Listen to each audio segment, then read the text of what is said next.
Thought is like a magical paintbrush.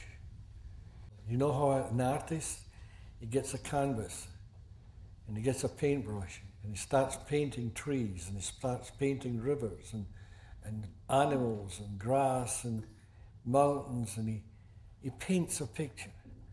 Well, when we're born, we're given three principles. The principles of mind, the principles of consciousness, and the principles of thought. Mind and consciousness are like the paint.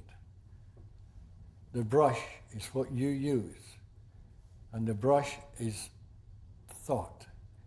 And you take your thoughts and you paint the world you live in. And if you paint a bad world, you live in the bad world. And somebody comes along and says, gee, that picture you've painted is pretty grim. And they'll say, well, that's the only one I know. This has been my life since the beginning. I've always painted this way. And they'll say, well, why don't you take that brush of yours, which is your thoughts, and go over that and paint a new picture? Some will say, never. I'm not going to destroy my picture. Do you like your picture? No, I don't like it. I like a better one. But I'm not going to destroy what I've already done. But the ones that have the courage and go past that fear say, okay, and they take the paint again and they paint over it and they paint a different world. They paint blue skies and something really beautiful. And that's it. And that's what these doctors here are doing to their patients. They're teaching them to paint a different picture with their thoughts. The whole thing's metaphors. A lot of these wise writings throughout the world, they're all written in metaphors, but if they're taken as gospel, then you'll get lost. The gospel is not what can be said by words. The gospel is what is beyond the word. Beyond the word lies the beauty that you're looking for. Purity of mind, purity of thought, and purity of consciousness. Now, as human beings, you can't be pure. It's impossible. For the simple reason, even seeing the illusion, you're not pure. There's only one place you can find purity, and that is beyond time, space, and matter, where the divine mind lies. Only divine mind can be pure.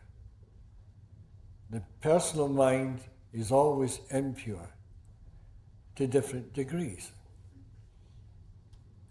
But the purer your mind is, the better picture you're going to paint in life. What you're looking for is inside you. If you want to listen to me, you can, but don't follow. And this is what was happening when I first started in Salt Spring. Literally, 200 people a day, it was nothing for 200 people a day to come off the boat to come and see me. And at one time I taught for 3 days and 3 nights without even going to sleep. Then I started to realize this is silly, really silly. And I would send them home and they get really put off. You're not much of a help, you're sending us home. And they'd have medallions of some guru that they were following. And I'd say, well, look, why don't you follow this man that's round your neck? And they would look down and say, well, I'm not getting anywhere. And I say, of course not, because you're listening to somebody else. Listen to that little voice deep within your own soul, because that's where the answer is. Deep in your own soul.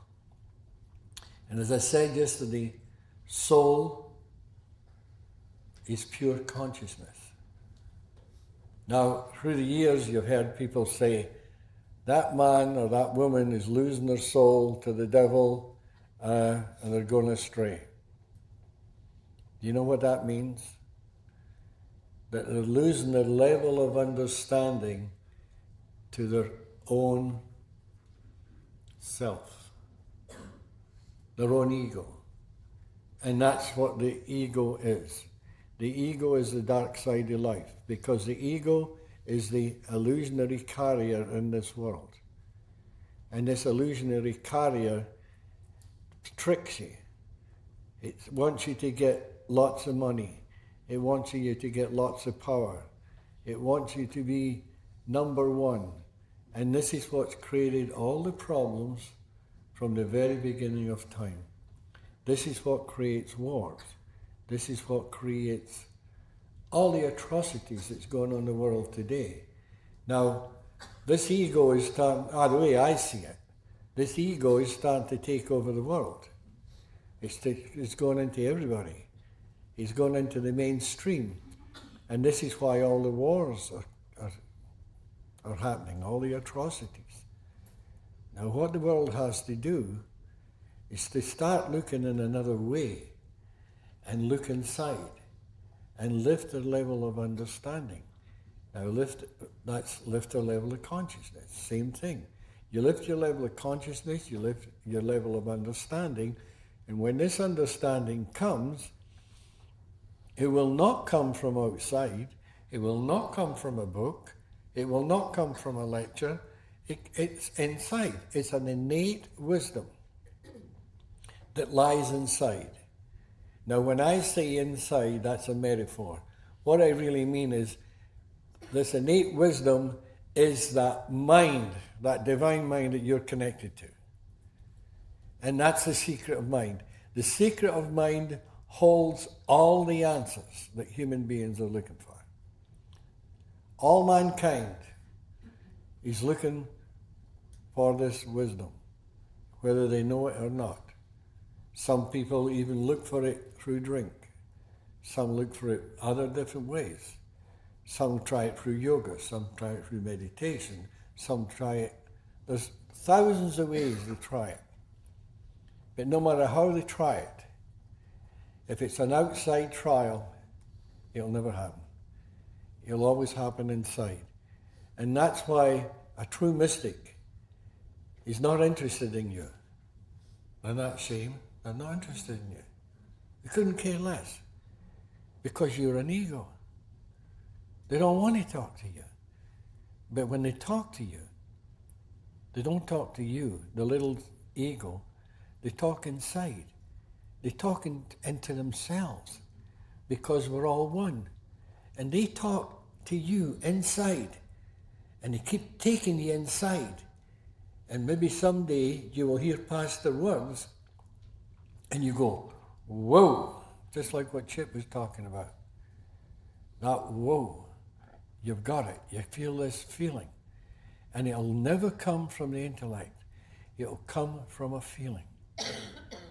And if you are getting a good feeling right now, you're getting it. If you're getting a bad feeling, you're not. It's that simple. And people used to get up, curse and swear at me and tell me I didn't know what I was talking about. And even though the rest of the crowd would say, tell that man to shut up. And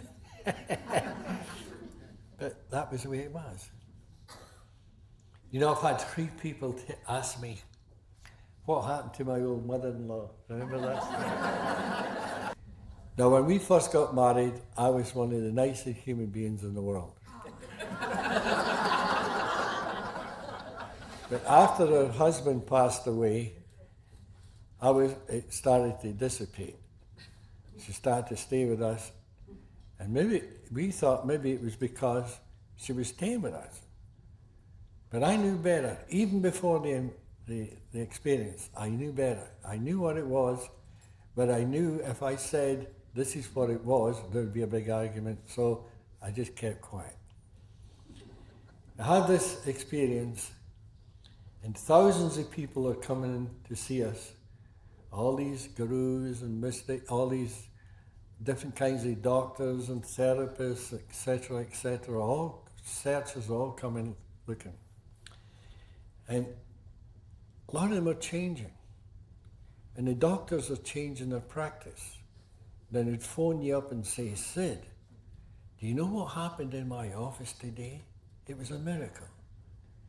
Then through time they would say, you know, when this first started happening to me, I was really amazed at the miraculous changes in the clients.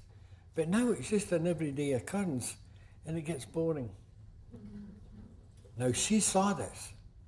She saw all the gurus, she heard all the stories, she was sitting with all those psychologists and psychiatrists, she was hearing all those marvelous stories.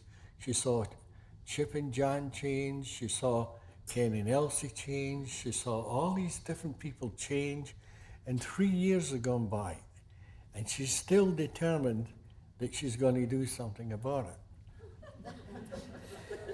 So by this time, Barb and I knew the score, so we would just sort of smile, you know. We just knew this was Grandma. That was it.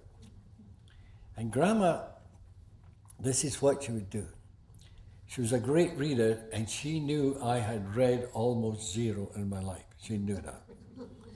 So she'd go down to the library, and she'd get books on Plato and Socrates. And she'd read little excerpts from Socrates and Plato. Then she would come up to me, and quite sneakily, she wouldn't say what it was. She'd just say, Sid, what do you think? And she would quote Socrates or Plato. What do you think about this? And I would say, well, Mum, Socrates, what he's saying, he's absolutely dead on. But here's Plato, I don't think this is right. And she says, oh my God. He's got the audacity to even talk about that. Do you know what I'm talking about? And I say, no. And she would tell me. So that was it. Now we knew this one lady, and I'll call her Catherine. I would never give her a right name. But she was an awareness group leader. And this lady, she had been taken to the mental hospital quite a few times. And sometimes she was taken from her group and put into the mental hospital in an ambulance, and the group would get a get well card and say, Dear Catherine, I hope you get well soon, we miss your wisdom.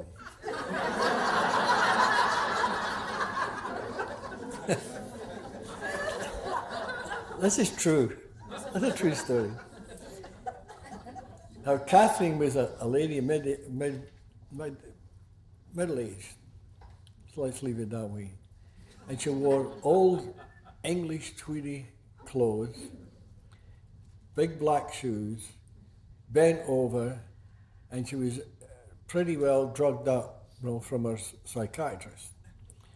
And she was into those upfront kind of training, where you really were upfront with everybody, and you didn't care if you cursed and swore at them, and this is what she was like. And she would argue with me and really get after me time and time again. And finally Grandma says to me, you know, Sid, you're crazy. Why do you put up with that woman? And here, she's just as bad as her. Why do you put up with that woman? She's not listening to you. And I said, well, Mum, if she has the courage to come and face me and talk that way to me, I must have the respect to listen to her. And one of these days, she's going to stick her nose in too far, and then she's going to get chopped off. And she says, well, I don't think so. She'll never listen to you. And now this was the pot calling the kettle black, eh? So time went on, and one day Grandma says to me, I'll tell you what, I will listen to you if, that's a big if Kathleen so-and-so ever hears anything. And I said, oh, okay. And it was a big maybe, you know.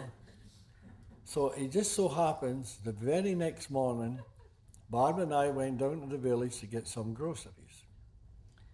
When we come back, there's a letter on the table, and it's saying, Dear Barb, something's happened to Mum. She's really frightened, and she phoned me up, and she wants to come and stay with us. This is our sister-in-law. And of course, Barb phones up the sister-in-law and says, what happened? You know what happened? We just got out the door, drove down to the grocery store, and there was a knock on the door. So Mum knows this woman really well. She opens the door, and here's this very vivacious lady standing, very beautifully dressed and happy and smiling, and she says, is Sid or Barb home? She says, no, I'm sorry, they just went down for groceries. Who will I say is calling?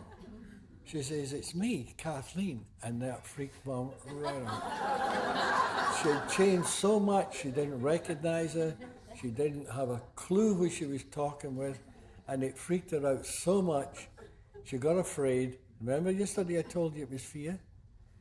She got afraid, and she phoned my sister-in-law to come and get her. So that was it. About 3 days later, there's a knock on the door. And I go and open the door, and who's standing there but Grandma? And she looks at me, and she's got tears in her eyes. And she says, can I come home? And I said, of course you can, Grandma. How did you enjoy your vacation?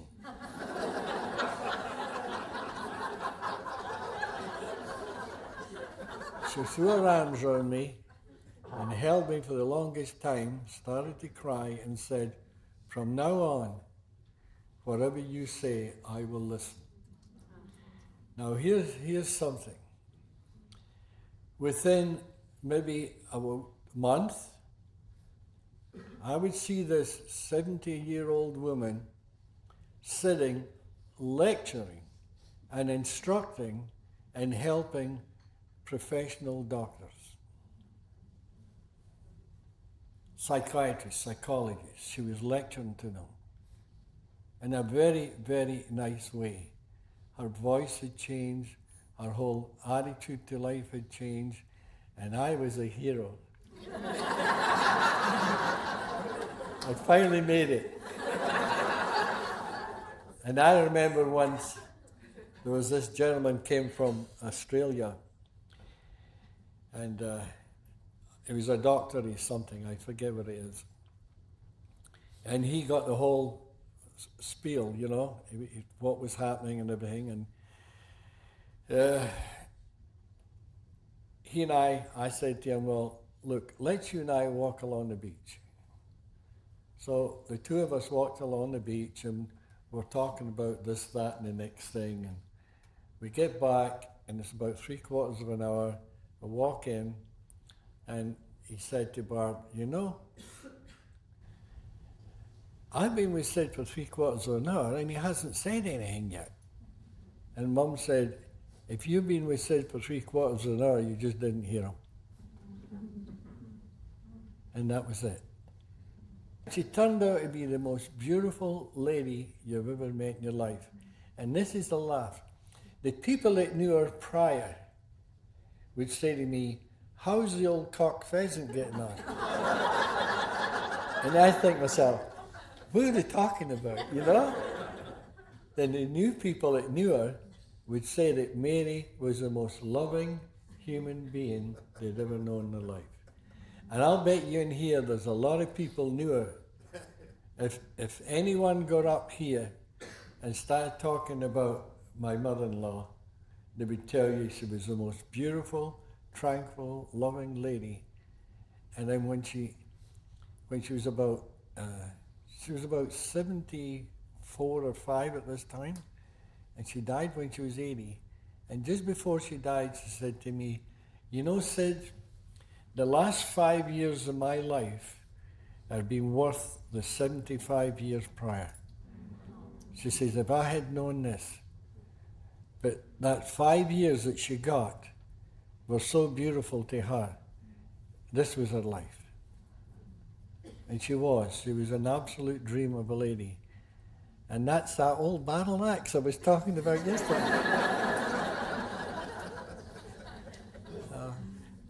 That's how powerful it is.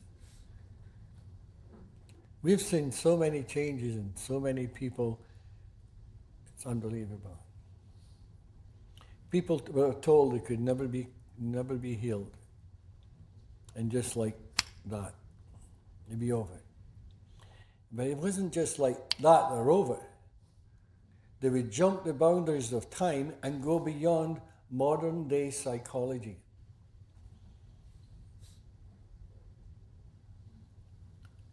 People in treatment, they just didn't get treated and become okay.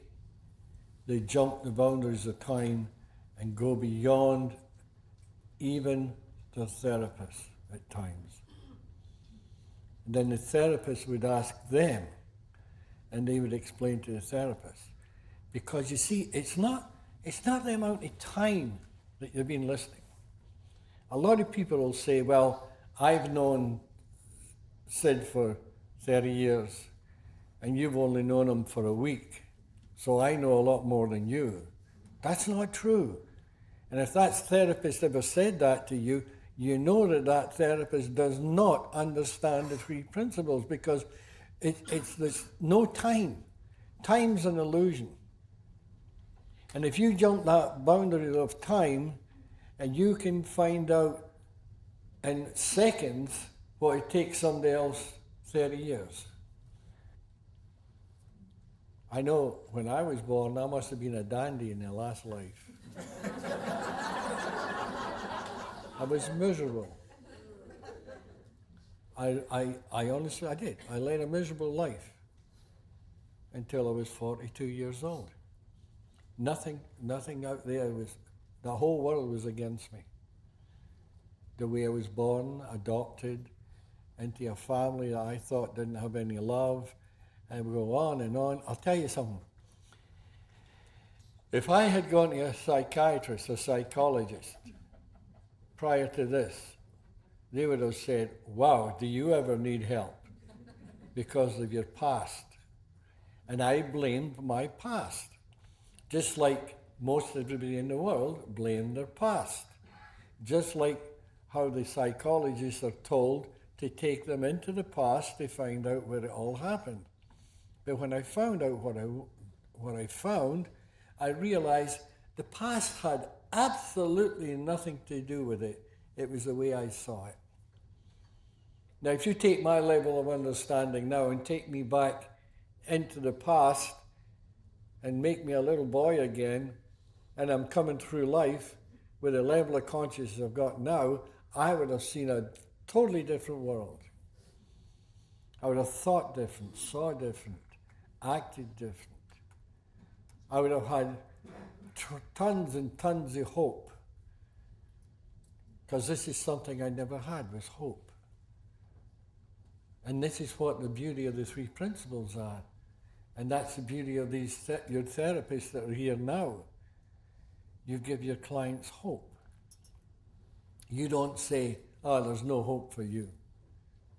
You'll say, let's get down to the P's and Q's and find out what's going on. You see the health in them, and you see that the only thing that's making them sick is their own thought system. So if you can take their thought system, and all you have to do is change a thought, and the sickness is gone. The thought creates the sickness, the thought cures it. All you have to do is change it. And you read any of those wise books, and they'll tell you, forgiveness is one of the greatest things on earth. Because you're not just releasing the person. Mainly, you're releasing yourself. Because if you go around with bad feelings and you don't want to forgive anybody, you are suffering. And so, it's hard to give it up. Because I think you're a stinker. You did this to me 20 years ago, and you're still a stinker, and I don't want to give it up, because I've said a lot of horrible things about you, but more important, I've thought horrible things about you. And I feel guilty, and I don't want to give it up. But the moment you give it up, there's a release, and you're free. You look at the person and say, they weren't really a stinker, they were just lost. Then you're free again. If I could go back in time, I would tell so many people in this world that I liked them and I cared for them and I loved them, people I disliked all my life. Because I now see whoever it was, they were lost just like me. And that's very important. It's not just them that's lost, I was lost. And when I found my way back home again, I saw that they were suffering like I used to. And when you see somebody suffering, how can you go and hurt them? How can you go and have bad feelings when you see the person suffering? It just doesn't make sense. So you take the suffering away from the people that you like, the people that you know, the people that want help. And this is what you therapists and the people working in jails, the people working in the streets here, they're trying to take away the suffering from people. And you'll never get it from the intellect. Never, never. The intellect's a joke. The intellect is what the ego uses to go through this life. What you're seeking is beyond the intellect. It's beyond the word. It lies inside. And as I said before, I've heard people say, inside means your heart. Inside means your chakra. Inside means in your head. Inside is a metaphor. Inside really means that you're connected to this greater power called divine mind. And that's inside. Because it's not in this outside world. It's inside. And inside really is outside, and outside is really inside. It's an opposite. You have to go the opposite way. That's why you have to turn around and look a different way. I mean, I've met lots and lots of therapists, and they'll say, Sid, I see all your friends doing all these beautiful things, and it's incredible. And I've seen you do it. But we don't do it that way. We do it our own way. And I say, well, is it working? No. But this is the way we were taught, and this is the way we're going to keep doing it. They're not listening. They're not listening to themselves. If they listen to themselves saying, this is not a success, then they would have to say, what is? And look around. But they're determined that they won't look. And again, you know what that is? Being a prisoner of the ego. And the strange thing is, the ego in reality is non-existent. It's a delusional thing created from your own head. And how do you get rid of anything created from your own head? Is change your thoughts. Okay, let's go to the mystical side of life. I mean, what am I talking about? I'm right there. But let's go another direction. In my books, I talk about mind, consciousness, and thought all being illusionary. Now, the reason they're illusionary is because the whole world is a divine illusion. That's simple enough. So therefore, everything in it is illusion. And I had some physicists come up to me and say, would you come up and explain why you're saying mind, I'm not with it. Why everything's a delusion, time, space, and matter. And I said, okay, and so I visited them, and they were absolutely beautiful people. They were so nice to me you wouldn't believe. They knew I didn't know beans about physics. And they knew within 5 minutes they could lose me just by the vocabulary. But they were very, very nice. They wanted the truth, so they asked me. And they said, for many years now, physics have been saying that time is an illusion. It's only man-made. What do you think of that? And I said, that's true. It's only an illusion. And one of them says, well, the latest one is, space is an illusion. And I said, that's true, it is. And they said, well, would you explain to me how space is an illusion? Because we see space. There's space between you and I right now. So I got on the board and I put the 3 principles and we started talking about the 3 principles. And I said to them, what do you want me to put?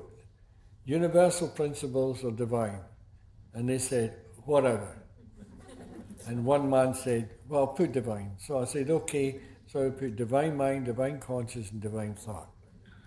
I started talking about them, and these physicists, all of a sudden they started talking. They said, you're talking Eastern mysticism.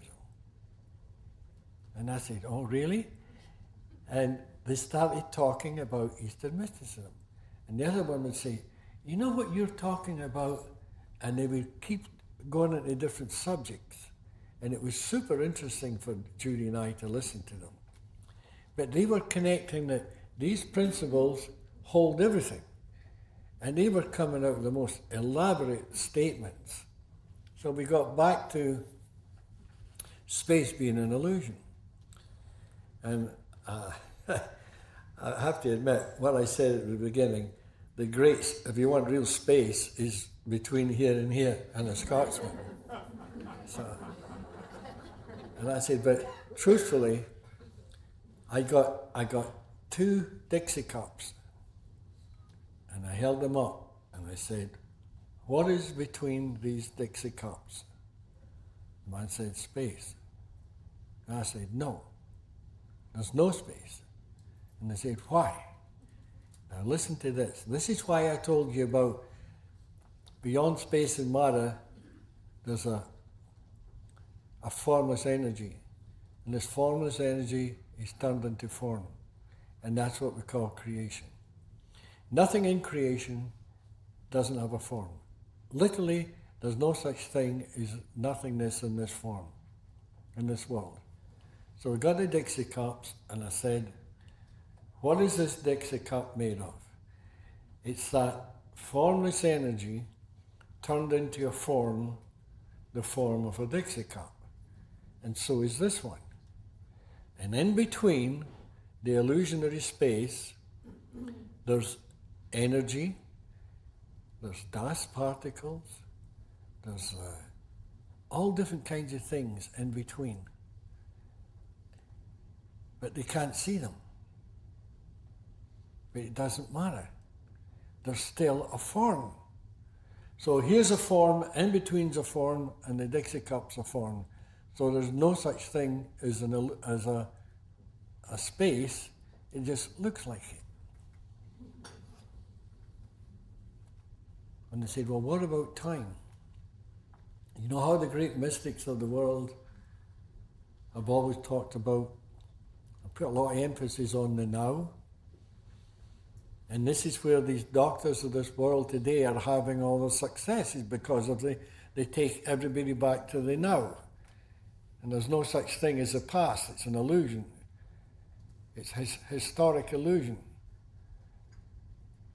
So the only thing that exists is the now. Yesterday doesn't exist. Tomorrow doesn't exist. Only now exists. Since I said that statement, that doesn't exist. Only the now. It's always just the now. Now, now, now, now, now, now, now. You're living in the now all the time, but your memory, your mind, your thoughts again, here we go, are holding on to this memory and dragging it through time, and you're dragging an illusion through time. Now the wise person comes and chops that off and says there's no such thing as the past, forget it, there's only the now. And if you can come to the now, you will find your mental health. You will find the absolute secret of all things, what you call divine mind. Now, just before Judy and I left those physicists, all this stuff was on the board. And one physicist said, Sid, the great physicists of the world today, you know what they're looking for? Is something called God mind. He says, what do you think of that? Now listen to this. All I did was got a piece of rag and I put everything on that board off, and all I left was divine mind. I said, this is the mind you're looking for. It's not an understanding of a mind. It's finding the essence of mind. And when you find the essence of mind, you find the essence of life. When you find the essence of life, you're home. Because you will travel from this world to the world before. That is, you will travel from the form to the formless. Once you find the secret to the formless, you know the secret to the form. Here is where you see in the singular. If only thine eyes be single, you will see the truth. Oh. Folks, I know a lot of you are leaving, you've got your suitcases packed, and I really think we've had enough. And I would like to thank you all for coming here this weekend, and I wish you all Godspeed through life. Thank you.